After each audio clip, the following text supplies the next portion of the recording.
Hi అండి. ఈరోజు నేను చికెన్ బిర్యానీ అయితే చేశాను. అదేంటో గానీ ఎంత తిన్నా మనకి విరక్తి అయితే చెందదు కదా!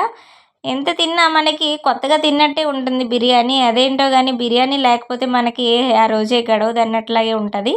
అదే మనం రైస్ తినాలంటే మనం అంతగా తినము. బిర్యానీ అంటే అంత ఫేమస్ అయిపోతది. కాకపోతే నేను చికెన్ బిర్యానీ కొద్దిగా చేసుకున్నాను. తర్వాత మష్రూమ్ కర్రీ అంటే కొద్దిగా గ్రేవీలాగా పెట్టుకొని కొద్దిగా మష్రూమ్ కర్రీ అయితే చేశాను. ఏంటంటే బయటని ప్యాకెట్‌లయితే అమ్ముతారు కదా! మనకి నాటువి కూడా ఉంటాయి. అవి బండి మీద పెట్టయితే అమ్ముతారు. మేమైతే ఇవన్నీ కొద్దిగా ప్యాకింగ్‌తోటి అమ్మిన దగ్గరైతే మేము కొని తెచ్చుకొనైతే వండుకున్నాము. అవి కొద్దిగా పెద్ద పెద్ద పీసులయితే కట్ చేసి అయితే కొద్దిగా గ్రేవీలాగా అన్నీ చేసామనమాట. చూసారా? చాలా బావుంటది. ఇది తినడానికి గూడా చాలా బావుంటది. నేను అది గూడా ఎగ్ కర్రీ కూడా ఉన్నది. అది గూడా ప్లేట్‌లో అయితే పెట్టుకుంటాను. మనకి ఇంకా పక్కనైతే వర్షాలు పడుతూనే ఉన్నాయి. అది ఈరోజు మార్నింగ్ నుంచి వర్షం పడుతుంది. మాకైతే ఇక్కడ చూసారు కదా!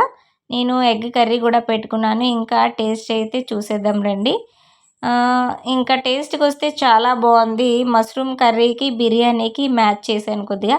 కొద్దిగా పెద్ద పీసులు కదా! మనకి చికెన్‌లాగే ఉంటది గదా! ఇది గూడానా చాలా బావుంటది టేస్ట్ అయితే. మీకు వీటి నచ్చితే లైక్ చేయండి.